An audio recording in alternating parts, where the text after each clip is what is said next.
The streets of New York City in the late 1990s pulsed with an energy that was equal parts hope and danger. While Times Square was being transformed into a tourist destination and the city's crime rates were beginning their historic decline, in the neighborhoods of the Bronx, Brooklyn, and Harlem, a different kind of transformation was taking place.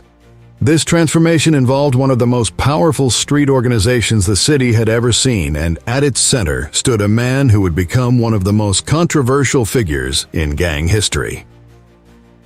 His name was Antonio Fernandez, but on the streets everyone knew him as King Tone. This is the story of a man who tried to turn a criminal empire into a political movement, who drew inspiration from revolutionary groups like the Black Panthers and the Young Lords, and who ultimately paid the price for attempting to walk a line between legitimacy and the criminal underworld.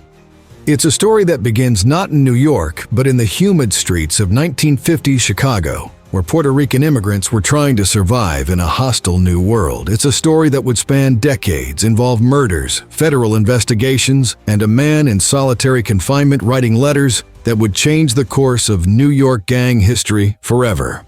But more than anything, this is a story about the complexity of redemption, the thin line between revolution and crime, and whether it's truly possible to transform something built on violence into something that serves the community. It's about King Tone and the Latin Kings, and how one man's vision nearly changed everything. To understand King Tone's story, we must first travel back to Chicago in the years following World War II. The city was experiencing massive demographic shifts. Puerto Rican families, driven by economic hardship on the island and the promise of opportunity on the mainland, were arriving in increasing numbers. From 1950 to 1960, Chicago's Puerto Rican population exploded from just 255 people to over 32,000. These families settled primarily in neighborhoods like Humboldt Park, hoping to find the American dream in the city's ethnic patchwork of communities. But the dream they found was far more complicated than they had imagined. In neighborhoods like Humboldt Park, Puerto Rican teenagers and young adults faced constant harassment and violence from established white ethnic gangs. These groups, composed primarily of Italian, Greek, Polish, and Irish youths who called themselves greasers, saw the influx of Puerto Rican families as a threat to their territory and their way of life. Young Puerto Ricans couldn't walk to school without being accosted. They were jumped, beaten, and told in no uncertain terms that they weren't welcome. In 1954, a young man named Ramon Santos, who would later be known simply as Papa King or Papa Santos, made a decision that would echo through the decades. Along with several other young Puerto Ricans, he formed a group called the Imperials. The purpose was simple and, at least initially, defensive: to protect Puerto Rican immigrants from racial violence and discrimination. They weren't starting a criminal enterprise. They were starting a self-defense organization, a brotherhood that would ensure their community could walk the streets safely. The group's name would soon change. After merging with other Puerto Rican and Mexican street organizations, including the Jokers, the 23rd Street Boys, the Supreme Cliques, and various others, they became known as the Latin Kings. The name was powerful, evoking both strength and pride in their Latino heritage.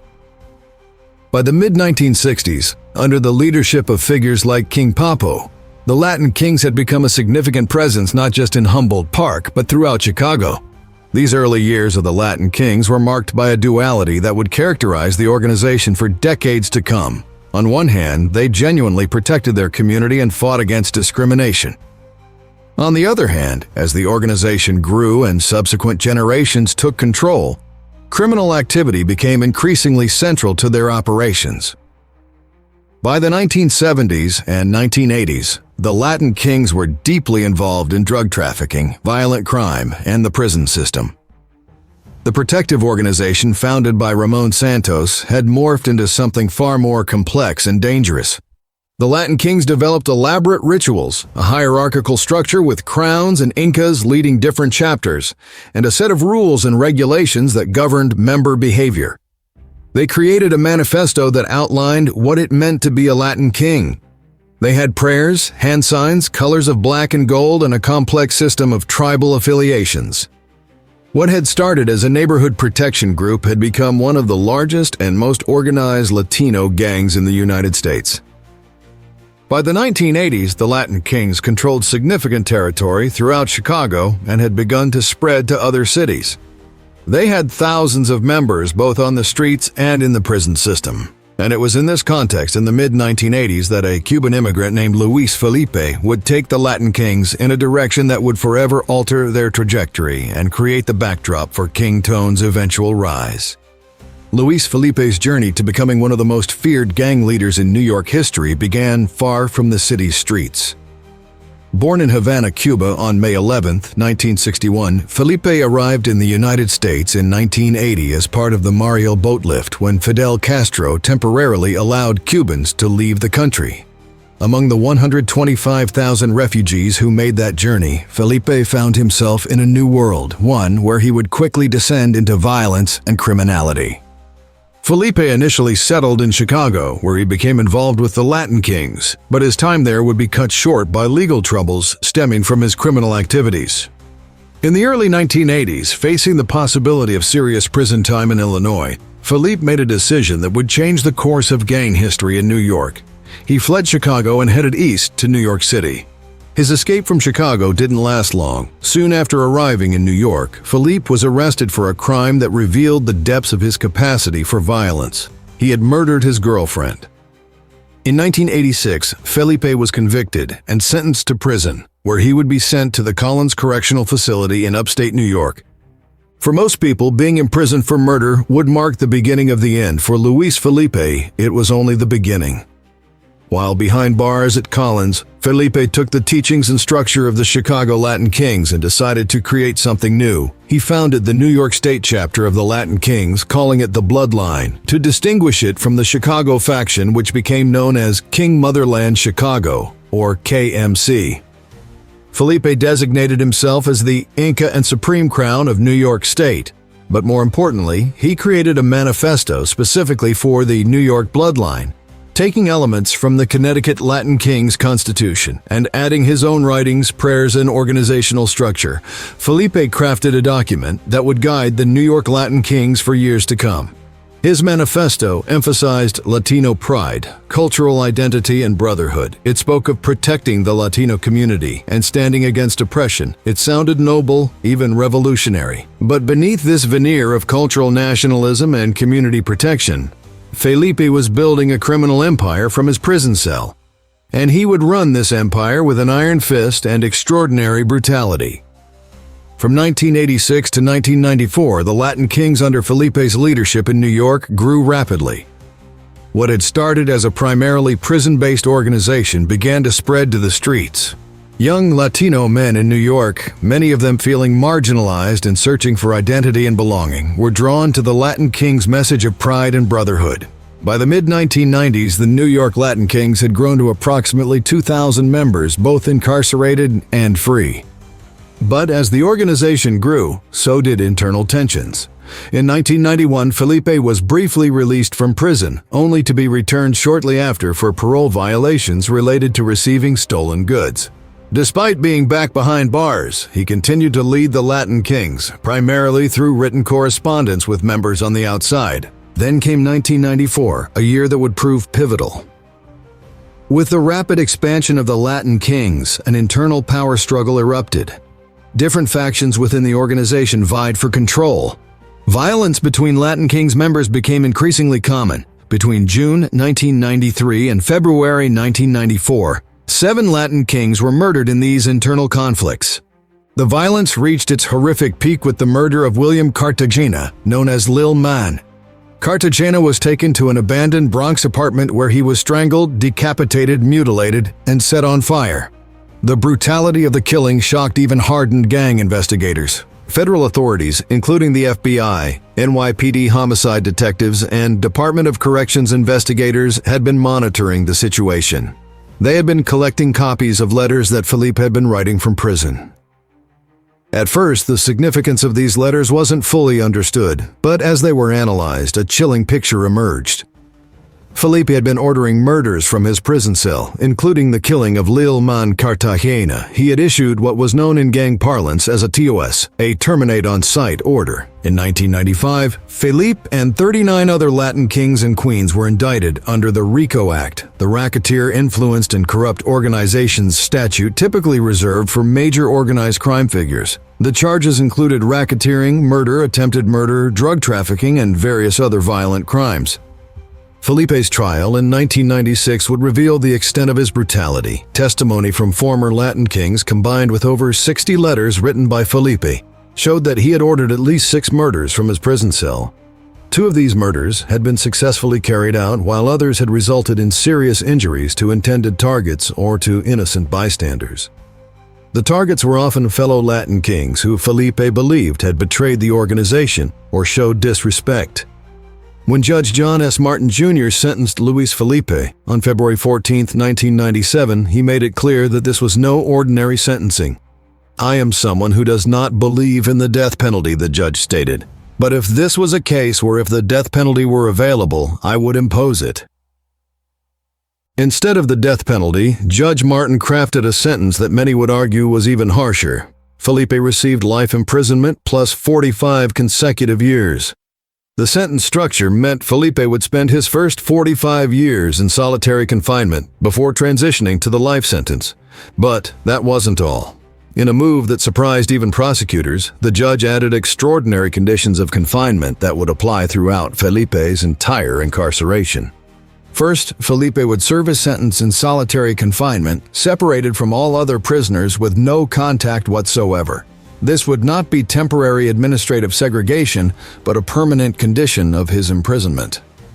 Second, Felipe would be prohibited from communicating with any Latin kings or queens members. He could not write to them, receive letters from them, or have any form of contact.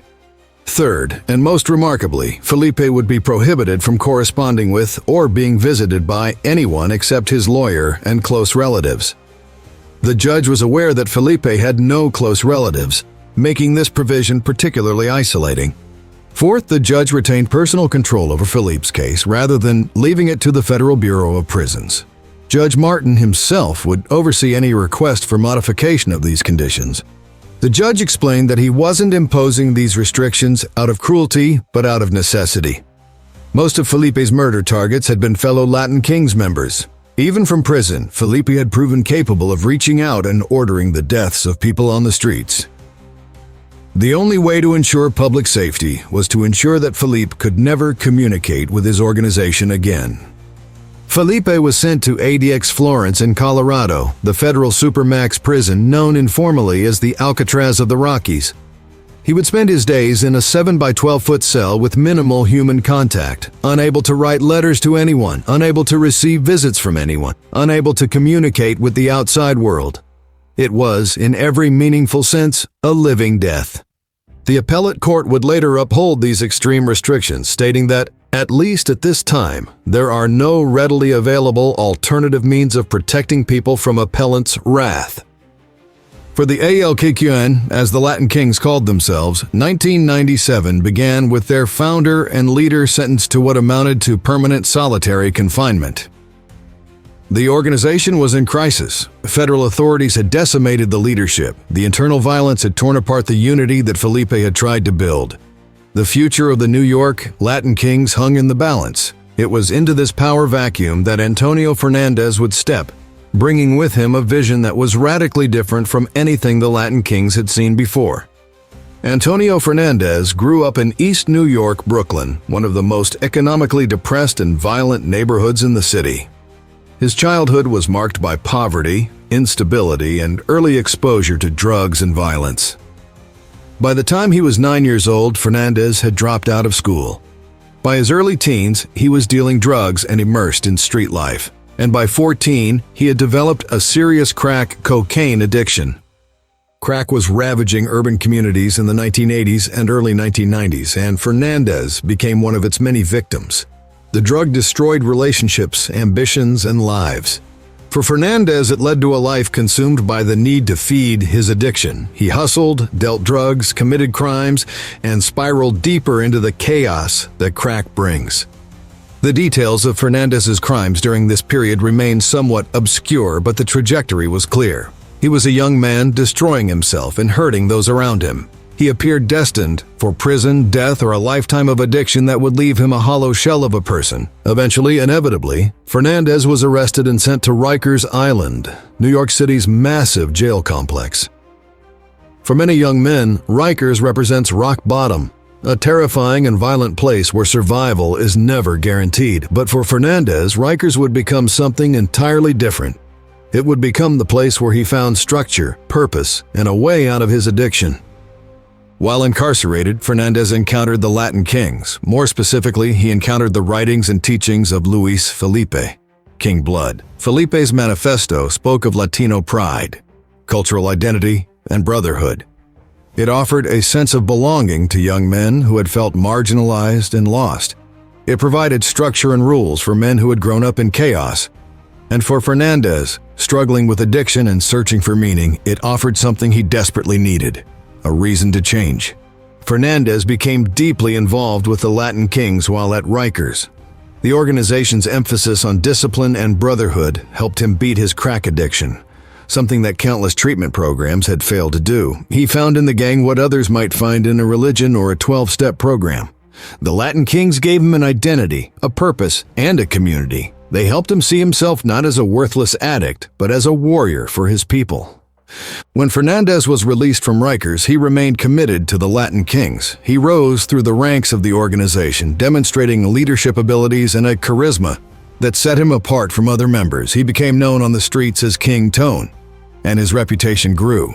But Fernandez appears to have been developing a vision that went far beyond traditional gang activity. Based on his later actions, we can infer that his experience with addiction and recovery had given him insight into the struggles facing young Latino men in New York. He had seen firsthand how the Latin Kings could provide structure and support that society failed to offer. And he seems to have begun wondering, what if the Latin Kings could be transformed into something more than a criminal organization? What if they could become a genuine political movement, fighting for the rights and bettering the conditions of the Latino community? This vision would be tested sooner than Fernandez expected. In 1996, in the aftermath of Felipe's conviction and the organization's internal violence that had torn through the Latin Kings, the organization needed new leadership. The documented power struggle saw different factions within the gang competing for control. There was violence, uncertainty, and the very real possibility that the organization would tear itself apart or be completely destroyed by law enforcement. Antonio Fernandez, King Tone, emerged from this power struggle as the new leader of the New York Latin Kings. Based on what we know about his timeline, he would have been approximately 30 years old when he took this role. But he would approach this leadership in a way that no gang leader before him ever had. When King Tone took control of the New York Latin Kings in 1996, he was 30 years old and had a mission that many would consider impossible. He wanted to transform the largest and most violent street gang in New York City into a legitimate political and social organization. He wanted to turn criminals into activists, dealers into community organizers, and a gang into a movement. Tone's vision was inspired by the revolutionary movements of the 1960s and 70s, particularly the Black Panthers and the Young Lords, a Puerto Rican activist organization that had fought for better conditions in Latino neighborhoods. Like those groups, Tone wanted the Latin Kings to provide breakfast programs, educational support, job training, and political advocacy for the Latino community. He wanted to channel the energy and loyalty of young Latino men away from crime and toward community empowerment. His first step was to change the very name and nature of the organization. The gang, which had simply been called the Latin Kings, became the Almighty Latin King and Queen Nation, or ALKQN. The addition of Queen was significant, giving women equal status within the organization and moving away from the male-dominated gang structure. The term nation emphasized that this was more than a gang. It was a community, a movement, a people unified by common cause and identity. Tone also made significant changes to the Latin Kings Manifesto, the document that governed member behavior. He added provisions prohibiting certain hard drugs and emphasizing legitimate employment and education. He instituted parliamentary procedures for meetings, created systems for handling internal grievances without violence, and replaced death as a punishment with vanishing, meaning permanent banishment from the organization. Most controversially, Tone abolished the practice of members attacking anyone they believed had disrespected the Latin Kings. He told members to put down their guns and pick up protest signs, to stop dealing drugs and pick up books. He imposed curfews on younger members to keep them away from criminal activity and tried to shelter them from older members who were still engaged in crime. But perhaps Tone's most bold move was taking the Latin Kings public. He sought out alliances with community activists, clergy, and academics who were sympathetic to the Latino community's struggles. He gave interviews to newspapers and television. He allowed documentary filmmakers unprecedented access to the organization. He was trying to reshape public perception of the Latin Kings to show that they were more than just criminals, that they were young men trying to find a better path. In 1996, Tone found an unexpected ally in Luis Barrios, an Episcopal priest and professor who saw potential in the Latin Kings' transformation. Barrios offered the use of St. Mary's Episcopal Church in Manhattanville, West Harlem, for the Latin Kings to hold their monthly meetings, which they called universals. This was extraordinary. Here was an Episcopal church in Manhattan opening its doors to what was, by all accounts, one of the most feared gangs in the city. The universals at St. Mary's Church were remarkable events. Hundreds of Latin kings and queens would gather, dressed in black and gold, their colors. They would conduct business according to parliamentary procedures. They would discuss community issues, plan political actions, and hold initiation ceremonies, which Tone personally conducted. These ceremonies, which Tone and others called baptisms, were meant to welcome new members into what they portrayed as a nation and a family, not a criminal gang. The Latin Kings under Tone's leadership became increasingly involved in political activism. They joined protests against police brutality, a major issue in Latino and Black communities in New York. When Reverend Francis Livodi, a police officer who had killed Anthony Baez using an illegal chokehold, was acquitted in October 1996, the Latin Kings joined protests in the Bronx. When Abner Louima was brutally assaulted by NYPD officers in 1997, Latin Kings were among the first to take to the streets and protest. Tone had members canvassing for political candidates who supported the Latino community. He organized food drives for the homeless. He spoke at schools about staying away from drugs and crime. He gave interviews to major newspapers, including the New York Times, which in 1997 published an article asking whether Tone was a man of vision or of violence. The Times concluded he was the former, describing him as a man on a mission to transform a criminal organization into a political movement. By 1997, the Latin Kings under King Tone had grown to approximately 7,000 members in New York, an increase of about 1,000 since Tone took over. The organization was holding monthly meetings that drew 500 to 600 people.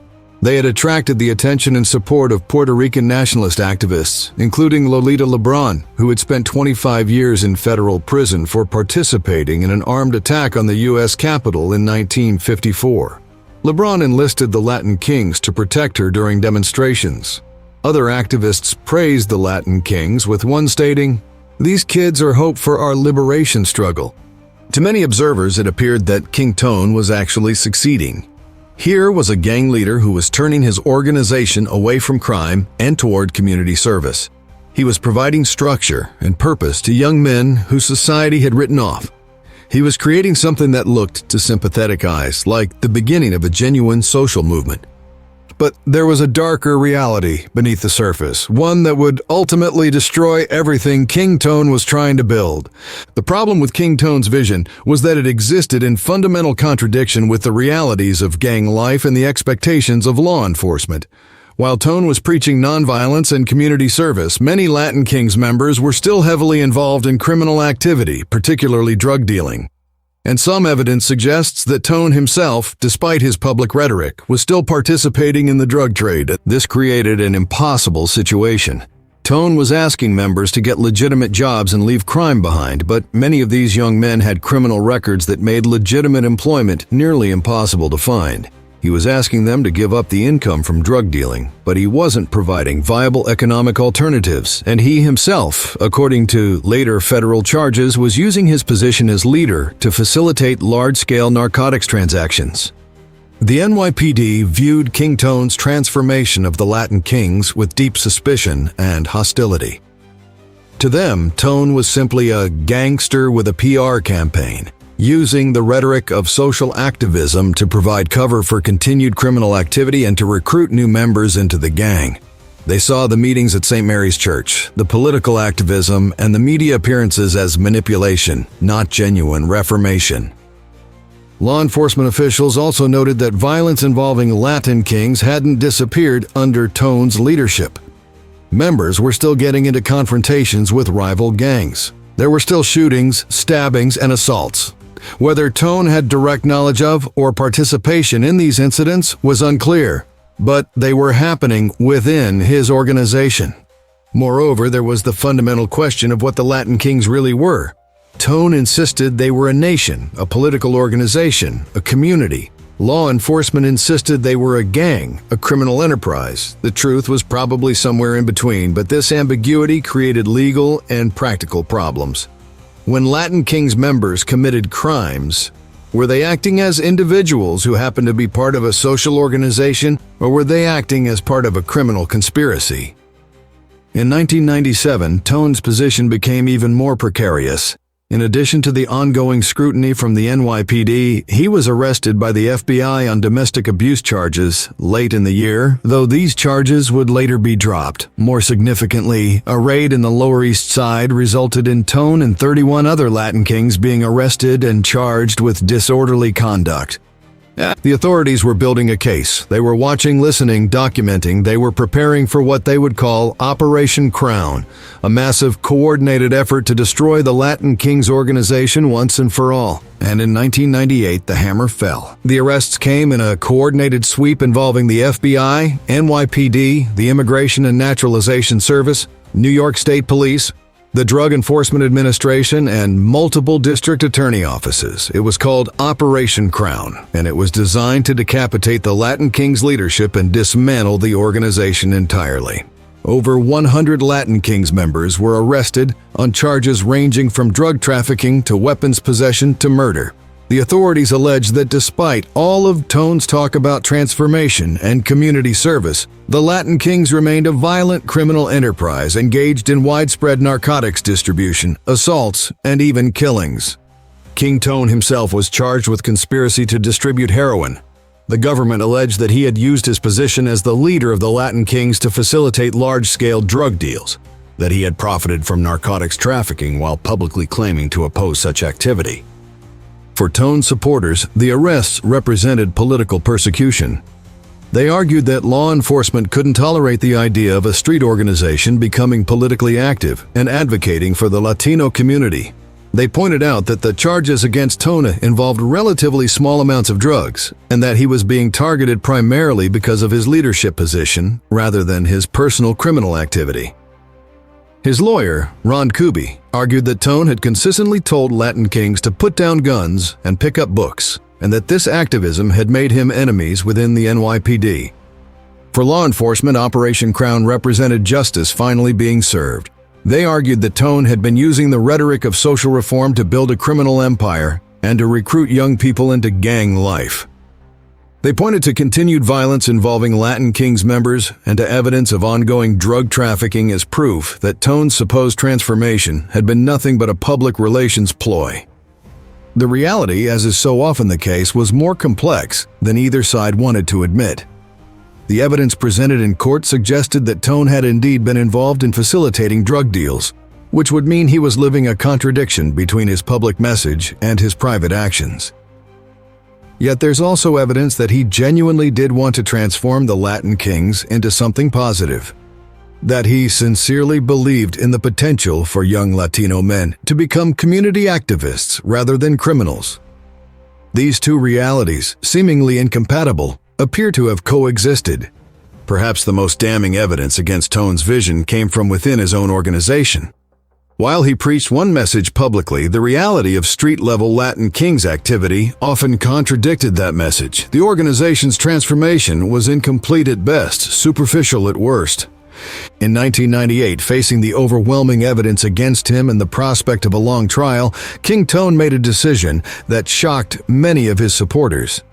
He pleaded guilty to conspiracy to sell and distribute heroin.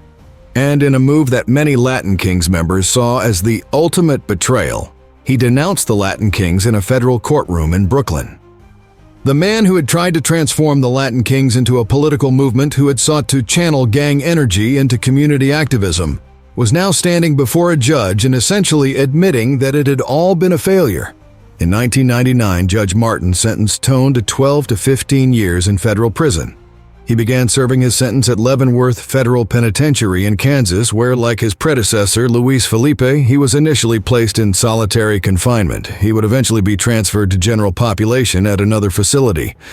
The man who had been hailed as a visionary, who had appeared on the verge of accomplishing something unprecedented in gang history, was now just another convicted drug dealer serving time in a federal prison. The transformation of the Latin Kings was over. The experiment had failed. Or had it? Antonio Fernandez was released from prison after serving his sentence.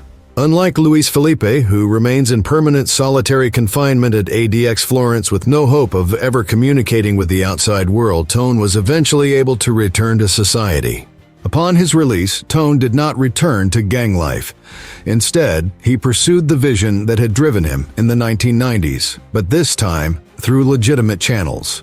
He founded an organization called Grow Up, Grow Out, LLC, which focuses on providing support and opportunities for formerly incarcerated individuals and at-risk youth. He has worked as a credible messenger, someone with lived experience who can reach young people in ways that traditional counselors and social workers cannot. Tone has spoken at numerous events sharing his story and his insights about gang life, redemption, and the challenges facing marginalized communities. He was featured prominently in the 2007 HBO documentary Latin Kings: A Street Gang Story, directed by award-winning filmmaker John Alpert. The documentary portrayed both sides of Tone's leadership, showing him as both a symbol of hope and as a man who failed to practice what he preached. In 2015, Tone was featured in the book The Misfit Economy by Alexa Clay, which examined how his approach to managing the Latin Kings could be applied to legitimate business organizations. He has since worked with the speakers agency Propella, giving corporate talks around the world about leadership, organizational transformation, and second chances. But perhaps the most surprising aspect of King Tone's legacy is how his attempt to transform the Latin Kings in New York inspired similar efforts in other parts of the world. In Barcelona, Spain, and Genoa, Italy, Latin Kings chapters underwent pacification processes influenced by what Tone had tried to do in New York. Academic researchers and social workers studied the New York case and applied lessons to help integrate Latin Kings members in Europe into legitimate society. Most significantly, in Ecuador, where deported Latin Kings members had established chapters, a pacification process directly inspired by Tone's vision was implemented in the 2000s. Scholars and activists worked with the Ecuadorian government to offer job training, education programs, and pathways out of gang life for Latin Kings members. While this process had mixed results and was complicated by corruption and continued criminal activity, it represented an acknowledgement that Tone's core insight had merit. That gangs often fill gaps left by society's failure to provide young people with structure, belonging, and opportunity. The Latin Kings themselves continue to exist, both in New York and around the country. The organization has tens of thousands of members nationwide, split between the Chicago-based King Motherland faction and the New York-based Bloodline faction. They remain heavily involved in criminal activity, including drug trafficking, violence, and organized crime. Federal and state law enforcement agencies continue to conduct major operations against them, arresting hundreds of members in sweeps across multiple states. But within the Latin Kings, the era of King Tone is remembered. Some members view him as a traitor who denounced the organization in court. Others remember him as a leader who tried to give them a better path, who showed them that they could be more than criminals. His attempt to transform the Latin Kings remains a controversial and complex chapter in the organization's history. Looking back at King Tone's rise and fall raises profound questions about redemption, transformation, and the nature of street organizations in America. Why did his attempt to transform the Latin Kings ultimately fail? Based on the documented evidence and the outcomes, several factors appear to have contributed. First, there was the fundamental problem of economics. Tone was asking young men to give up significant income from drug dealing and other criminal activity in favor of low-wage, legitimate work or no work at all, given their criminal records. Without providing viable economic alternatives, the transformation could never be complete. While some members might have embraced the vision, it's likely that many others continued criminal activity out of economic necessity. Second, law enforcement appears to have never given the transformation a real chance. Police and federal authorities viewed any attempt by a gang to legitimize itself with profound suspicion, rather than supporting the positive changes Tone was trying to make while monitoring for continued criminal activity. They treated the entire transformation as a deception. This approach may have created a self-fulfilling prophecy. By aggressively targeting the Latin Kings, law enforcement could have ensured that members would continue to view themselves as at war with the system. Third, there was the problem of Tone's apparent contradictions. If the allegations against him are true, and the evidence presented at his trial suggests they were, he was continuing to profit from drug trafficking even as he preached against it. This hypocrisy would have undermined his moral authority and given law enforcement the evidence they needed to destroy what he was building. Leaders of social movements must live according to the principles they espouse, and Tone seems to have failed to do this. Fourth, the nature of gang identity itself posed challenges. For many Latin Kings members, their identity as kings was deeply tied to a history of violence, territorial control, and opposition to authority. Asking them to maintain their identity as Latin Kings while fundamentally changing what that identity meant likely created cognitive dissonance. While some members embraced the new vision, others may have rejected it as a betrayal of what the Latin Kings had always been. Finally, there was the challenge of history and momentum. The Latin Kings had decades of history as a criminal organization. That history, that culture, that way of operating couldn't be changed overnight through new rhetoric and new rules. Deep organizational change requires time, resources, and consistent leadership. Tone had neither sufficient time nor sufficient resources, and his leadership was constantly under threat from both internal dissent and external law enforcement pressure. Despite these challenges, King Tone's attempt to transform the Latin Kings matters. It matters because it showed that gang members are not simply irredeemable criminals, that they are human beings capable of growth and change.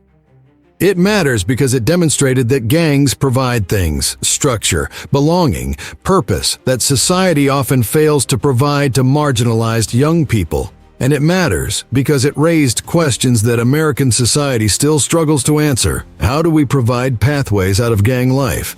How do we address the economic and social conditions that create gangs in the first place?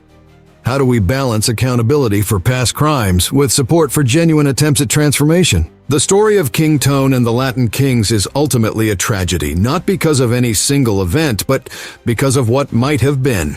Here was a man who had overcome addiction, who had found purpose and community in an unlikely place, who had developed a genuine vision for using that community to help rather than harm.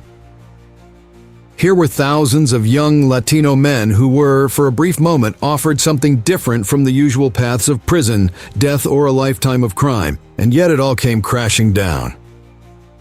King Tone, now decades removed from his days leading the Latin Kings, works to help formerly incarcerated individuals but carries the weight of a failed revolution.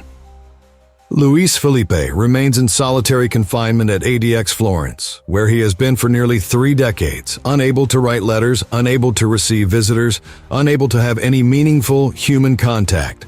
The Latin Kings continue as a criminal organization, generation after generation of young men following the same destructive path. But perhaps the story isn't entirely one of failure. In Ecuador, in Barcelona, in Genoa, and in community organizations across the United States, people remember what King Tone tried to do. They studied the lessons of his successes and failures. They worked to create the kind of economic opportunities, community support, and pathways to legitimate success that might allow future young people to choose a different path. the fundamental question that King Tone's story poses remains unanswered. Can something built on violence and crime ever truly transform into something that serves the community? Or is the past too heavy, the momentum too strong, the contradictions too deep? King Tone believed it was possible. He spent years of his life trying to prove it, and though he ultimately failed, the fact that he tried, the fact that thousands of young men followed him in that attempt, suggests that somewhere in the future someone might succeed where he did not. The revolution King Tone tried to start may be unfinished, but it is not forgotten. And in the ongoing struggle to address gang violence, mass incarceration, and the marginalization of communities of color in America, the lessons of his rise and fall remain deeply relevant. The story of King Tone and the Latin Kings is a story about New York City, about gangs, about crime and punishment. But more than anything, it's a story about the complexity of redemption and the difficulty of transformation. It's a story that reminds us that the line between revolution and crime, between visionary and criminal, between hope and tragedy, is often far thinner than we want to believe. If you found this deep dive into NYC's hidden history compelling, make sure to like this video and subscribe to NYC Lore. We explore the forgotten stories, the unsolved mysteries, and the complex truths that make New York City the most fascinating city in the world. Drop a comment below with your thoughts on King Tone's attempt to transform the Latin Kings. Was he a visionary ahead of his time or a criminal using social justice rhetoric as cover? The truth, as always in New York's history, is complicated. Until next time, stay curious about the city's secrets.